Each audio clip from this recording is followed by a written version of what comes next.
here with Dr. Amar Duggirala from Poolesville Family Practice, and today we're going to be learning about his career and his role during the COVID-19 pandemic. So let's get into it. Why did you first why did you want to become a physician? Why was this a decision from a young age, or was this more of a decision made later in life? And what were you skeptical about going into the medical field? So that's a great question. I was not interested in going to medicine when I was young. There was lots of other things I was interested in. But I actually really got interested when I took a class my freshman year in college on the history of public health.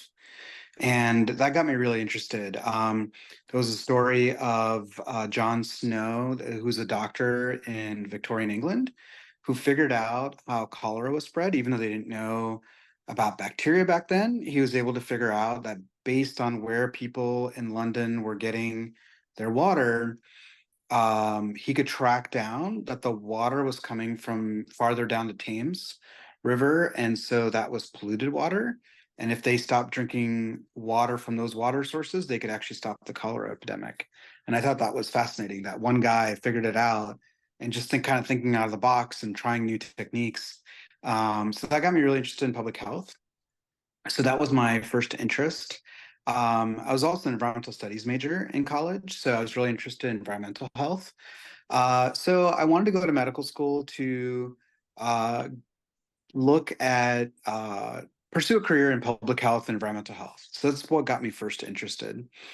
And then, I was trying to figure out if I wanted to go into public health or actual clinical medicine. And then, one thing led to another, and I kind of decided to go into clinical medicine. So, but that's how it first started. Yeah. And so, if somebody is wanting to become a doctor, deciding to go into this path to medical school, what are some pieces of advice that might help them down the road? Yeah, I think everyone thinks that there's only one road to becoming a physician, that you have to be, incredibly good in STEM, that you have to get straight A's, that you need a very specific kind of requirement to become a physician. But there's when you look at most physicians, they came about it in lots of different ways. There are people who did, were a biology major and got straight A's and went to med school and did research and all that. And that's what most people think how doctors start their careers. But there's lots of people who did other careers first in, economics or business or engineering, and then changed their mind and then went to medicine afterwards. There's no singular path to becoming a physician, and you don't have to make a decision when you're 5. Some people did decide since they were little kids that they wanted to be a doctor, and that's great. But a lot of people, realize that later in life after they've actually done other things. So there is no singular path. There's lots of different ways to go at it. And there's a lot more to being a doctor than just being able to be really good at STEM and biological sciences. It's about being interested in figuring out puzzles. If you're really interested in figuring out problems, that's one of the big things you need to be in medicine, is because every patient is a puzzle, and you have to figure out what's going on with them and how to fix it. You do have to be kind of quick on your feet because you have to figure out these things very quickly. You don't have a month to figure it out or 3 months. But that's what makes it challenging and fun. And then, when the other part is just being good with people, there are some medical specialties where you don't necessarily have to deal with patients very much. Like if you're in pathology or if you're a radiologist, you're probably not going to spend much time talking to people.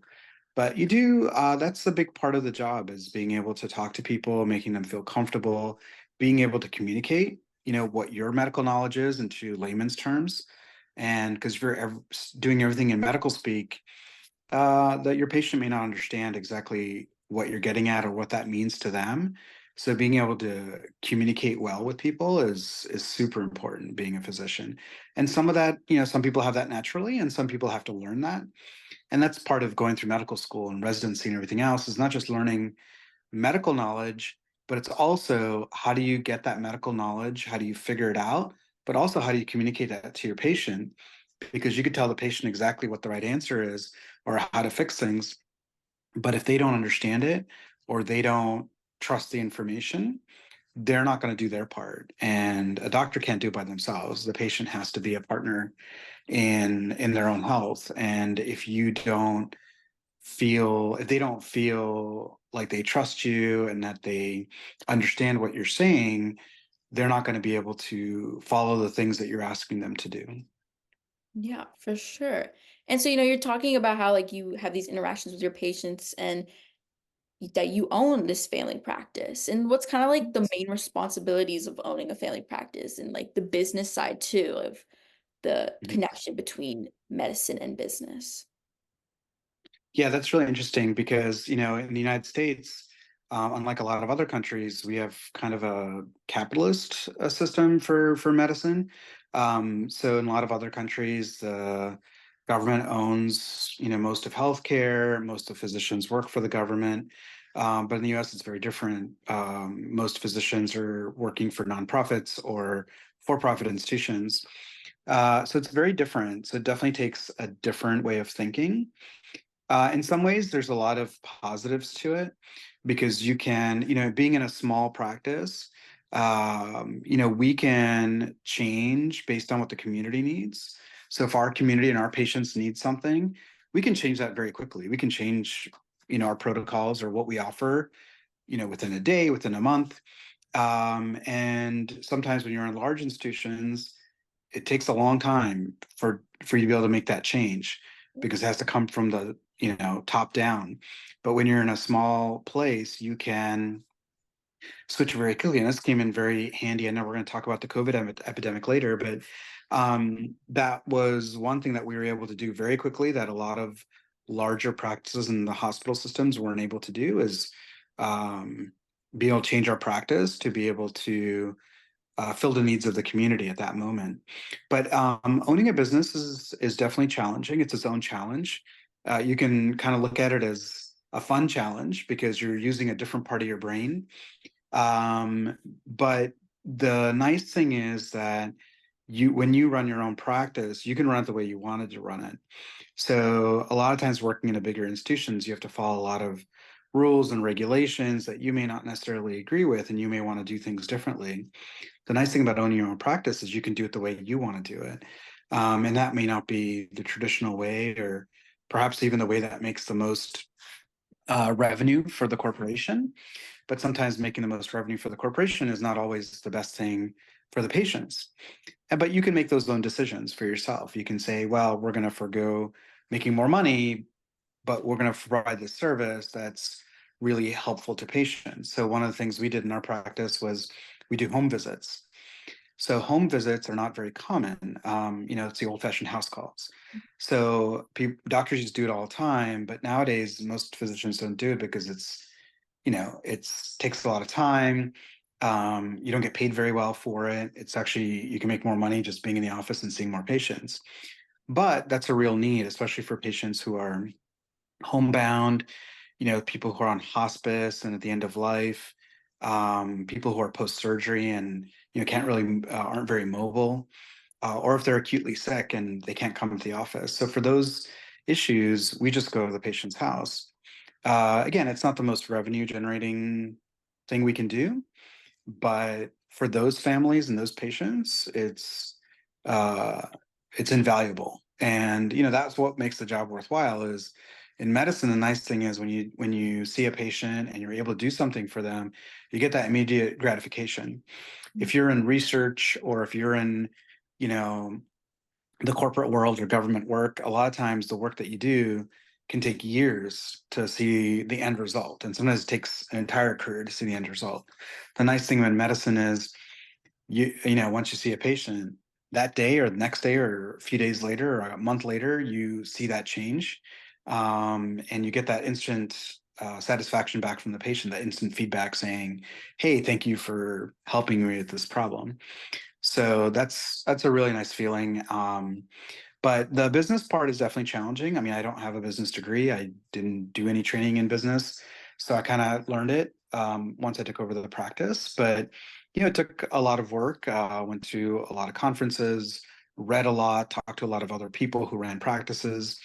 Um, you need good resources like a good accountant and a good lawyer and people who can give you good advice.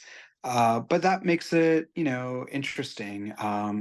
For me, even though running a business is not my primary objective, it helps me be a better doctor because then I can see the patients the way I want to see them. I can run the practice the way I want to run it. And if there are things that I want to do that I think are really important for our community or our patients, then we just do it. I don't have to ask anyone's permission.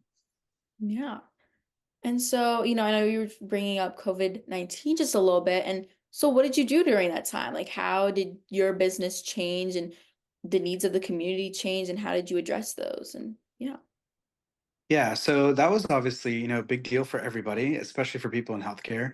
So in our practice, we're the only medical practice in our town of 7,000. So there are no other physicians, there's no urgent care, there's no ER or anything else. And so the the ER is not that far away. It's about 20-25 minutes, but for some people that's a big barrier.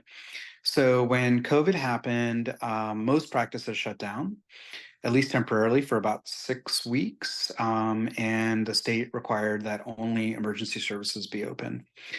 So for our practice, we consider ourselves emergency services because we see people who are acutely sick, definitely not people who are having like, heart attacks or anything real major. They go to the hospital.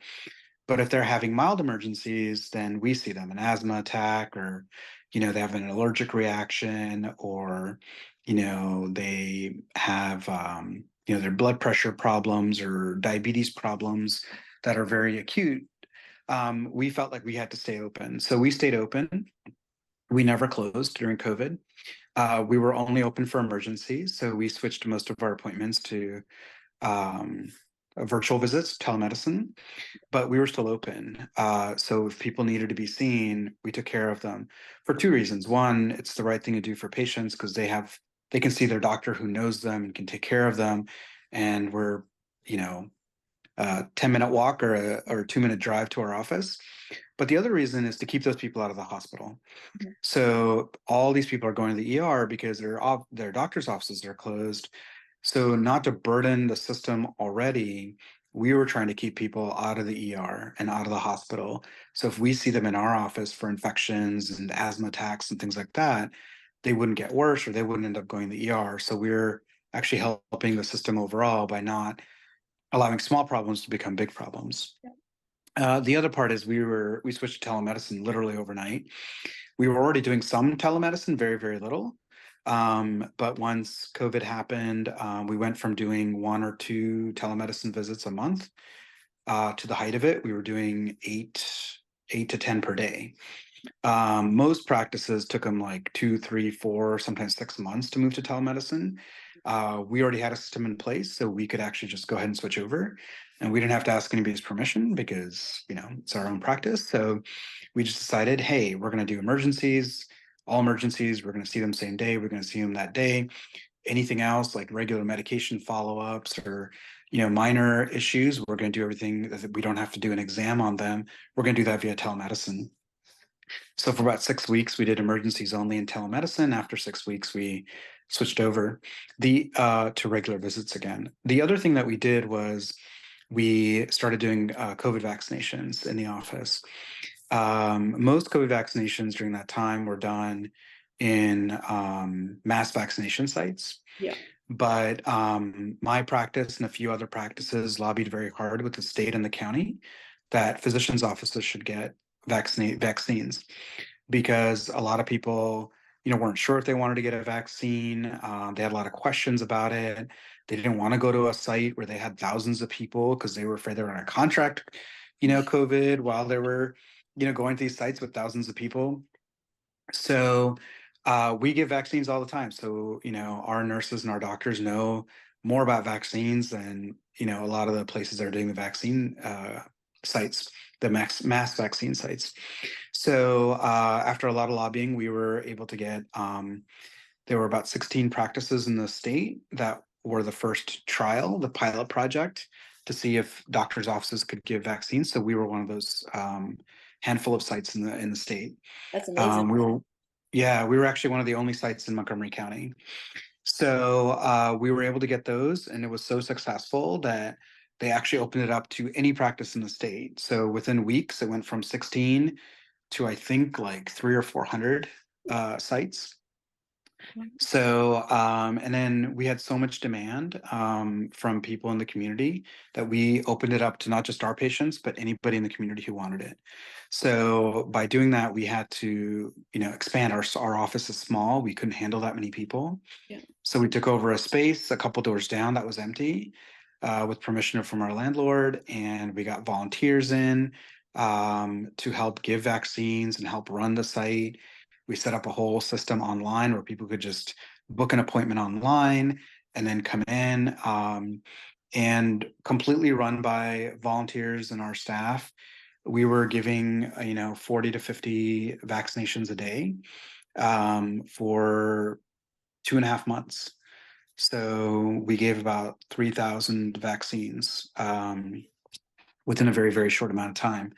So that was great. And again, we could only do that because we were a small practice, that we could just make that decision. A lot of the hospitals weren't even giving vaccinations at that time, but we were. So that's one of the advantages of being in a small practice, where you can make your own decisions and move very quickly when emergencies come up. Yeah.